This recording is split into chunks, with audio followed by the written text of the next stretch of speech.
fare made prudent people find more reason to let them alone than to meddle with them; and now they had so entrenched themselves, and waxed so strong in number, that nothing less than a troop of soldiers could wisely enter their premises; and even so it might turn out ill, as perchance we shall see by and by.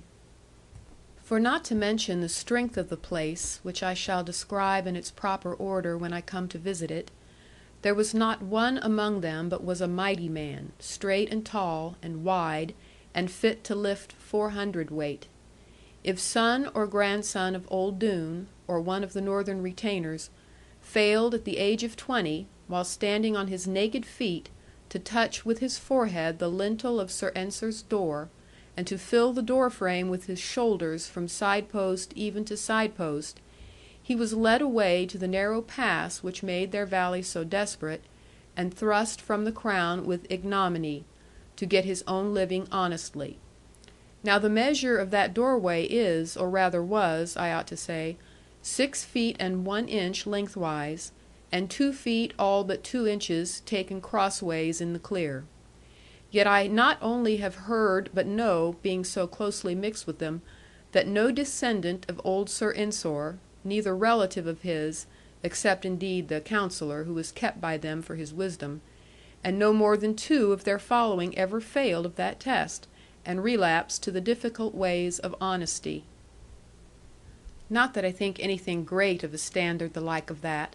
for if they had set me in that door frame at the age of 20,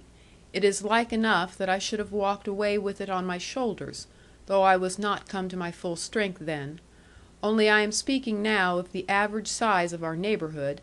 and the Doones were far beyond that. Moreover, they were taught to shoot with a heavy carbine so delicately and wisely,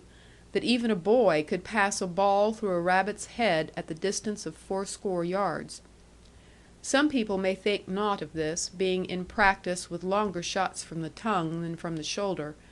nevertheless to do as above is, to my ignorance, very good work, if you can be sure to do it. Not one word do I believe of Robin Hood splitting peeled wands at 70 yards, and such like.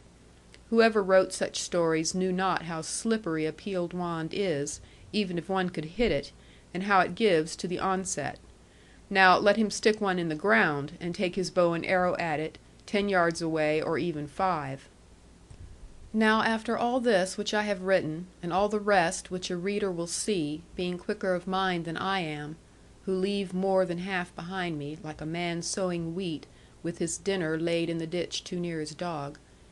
it is much but what you will understand the Doones far better than I did, or do even to this moment; and therefore none will doubt when I tell them that our good justiciaries feared to make an ado, or hold any public inquiry about my dear father's death. They would all have had to ride home that night, and who could say what might betide them? Least said soonest mended, because less chance of breaking. So we buried him quietly, all except my mother, indeed, for she could not keep silence, in the sloping little churchyard of Oare, as meek a place as need be, with the Lynn brook down below it. There is not much of company there for anybody's tombstone, because the parish spreads so far in woods and moors without dwelling house. If we bury one man in 3 years, or even a woman or child, we talk about it for 3 months, and say it must be our turn next, and scarcely grow accustomed to it until another goes. Annie was not allowed to come, because she cried so terribly; but she ran to the window, and saw it all, mooing there like a little calf, so frightened and so left alone. As for Eliza, she came with me, one on each side of mother, and not a tear was in her eyes, but sudden starts of wonder, and a new thing to be looked at unwillingly, yet curiously. Poor little thing, she was very clever, the only one of our family, thank God for the same; but none the more for that guessed she what it is to lose a father. End of chapter 5. Recording by Michelle Harris.